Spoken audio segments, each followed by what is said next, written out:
everyone. I wanted to give my quick takeaway on this weekend's retreat. And I think one of my favorite things was when Gretchen was giving us a little history lesson about direct sales in general. I loved the clips that she shared of like vintage advertising for different direct sales companies, and her statement that it was really direct sales and sewing machines that brought women into the workforce here in America really stood out to me. And I love the fact that we were able to do direct sales before we were even able to vote. That really stood out to me. So when you have people in your corner who are like, girl, please, that is not going to work. Direct sales, are you kidding? Remember your mission. Remember why you're doing this. And think about that. People have laid the groundwork for us so that we can make this a success. So you work your business with integrity and pride because you can do it. Hey guys, this is Jolynn. Erin asked us to share how we're feeling after Empower, and I'm just home with my munchkins today trying to spend time with them, and I feel like the thing that really just captured my heart this time were the stories of the women who we've empowered who now are influencers in their community. That's something that Elizabeth was talking about, and it just like hit me in a new way. We are not empowering artisans to be people who make jewelry, although that is an awesome thing for them, a resource for them to have those options.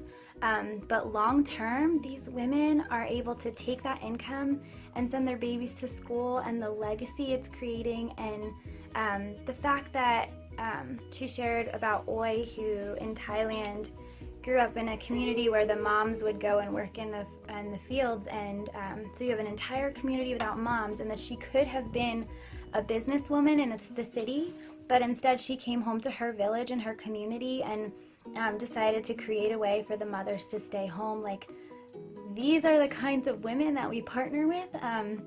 We partner with women who love the people around them, and so just like the exponential impact of that really blew my mind, that these women are going to give back, and they are going to be their own ripple effect, which I say all the time, but yeah, empowering them is really just the very, very beginning of what we do.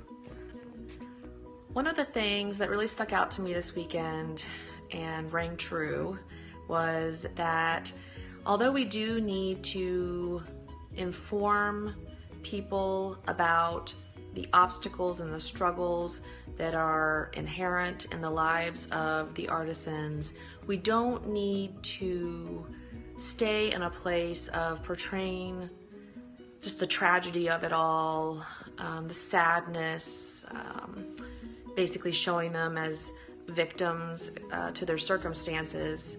Instead, we need to focus on their strength, their skills, their power, and how the opportunities that we are providing them are being used to overcome all of those negative things. And what a special partnership that it is, because not only is that happening, but then the very fact that they are participating in this provides us an opportunity here. Thank you. Stand up, strong girl. The world is waiting for you. Hey ladies, my biggest takeaway was from Holly and her talk on believing in yourself and getting over self-doubt.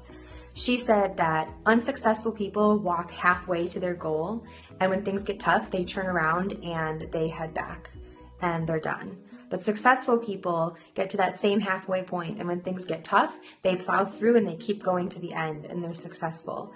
And in the end, they have both walked the same distance, but one ended up successful and one not.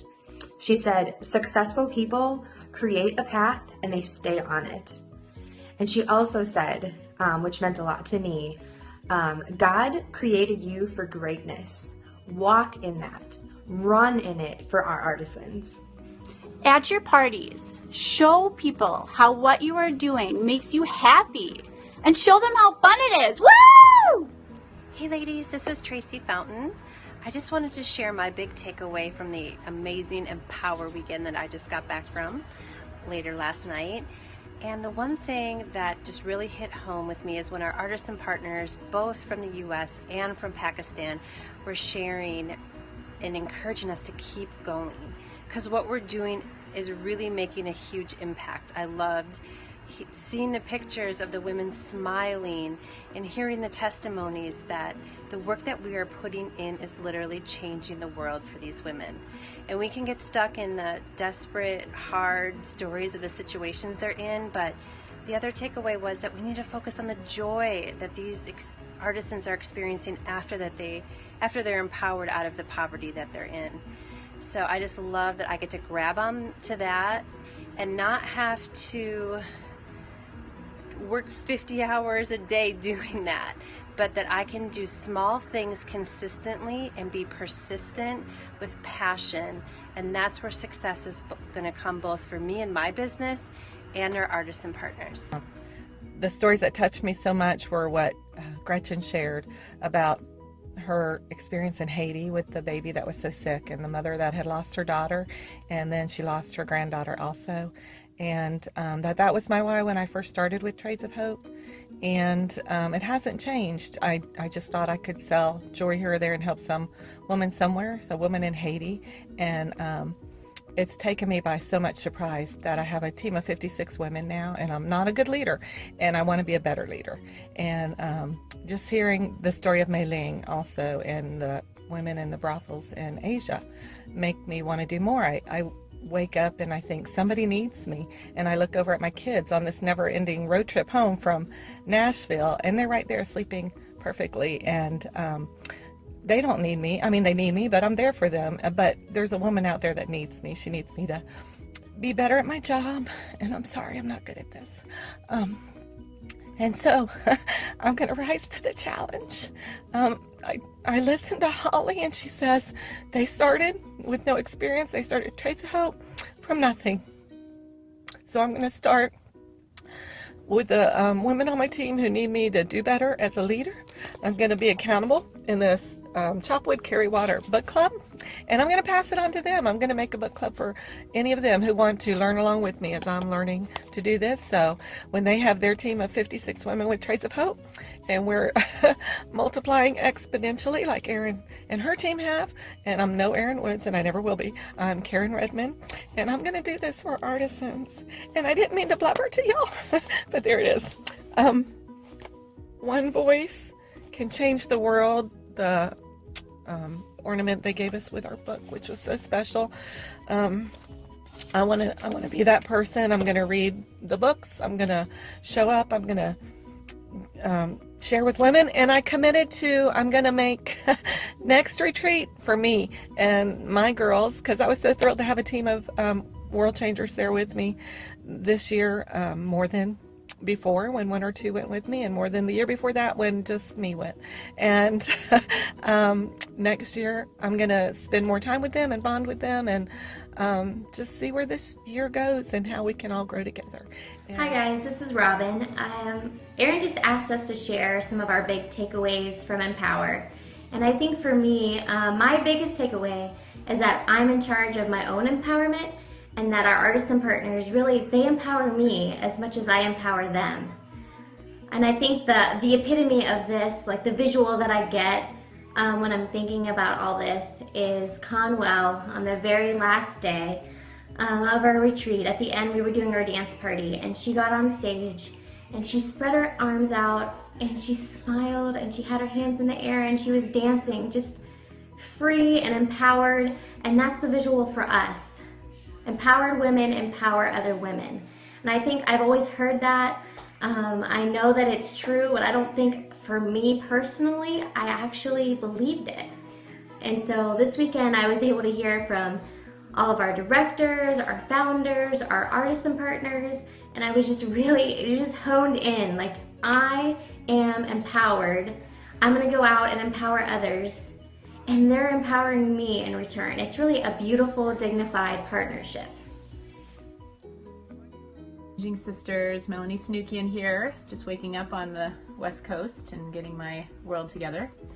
Lots of amazing things shared already about what I came away with from Empower, but I think the main one for me was said by our very own amazing Erin Woods, and that is that those potential compassionate entrepreneurs that we are sharing the Trades of Hope opportunity with, they are as much our mission as our artisans. And I think I've been slowly intuiting that as my business has grown, as I've heard more and received more training, but that's really the truth. And we aren't going to be able to add more artisan groups until we grow our sisterhood here. And I've seen how this opportunity has blessed the women who have come on and done it and taken charge of their business, and it's still that win-win that we need to share with the rest of the world. So I'm going to be inviting people to Legacy tonight and reaching out to those who wanted to hear about how Empower was and continue to grow our sisterhood. And I'm owning it by wearing my Boss Lady shirt. So thanks again, such a wonderful time. I'm so inspired by all of you and appreciate the relationships that we're developing, and look forward to more encouragement and more world changing. Hey gals, my biggest takeaway was from our artisans who spoke to us directly. Katrina from Nashville says, none of the stuff that I went through, she had a really hard story, none of the stuff that I went through, I wouldn't do it again. Don't get me wrong, please. I would never want to do it again, but if I can prevent her from going through it, if I can touch another lady's life, because it ain't about me no more. I have been empowered. You all have empowered me. The work that you do in your cities, wherever you are, just in case you think it is not working, I am living proof. Doris is living proof. My baby got her mama back. Please keep doing the work that you're doing. And then Conwell from Pakistan, she told a story about a woman who went through the training that they have at their women's center but couldn't find a job. And she said, my heart is broken because I trained her to find a respectable job, but she can't. At that time, Trades of Hope stands with us. You all ladies stand with us. You provide her face with a smile. Thank you so much. Many girls want to partner with you. Will you stand with them?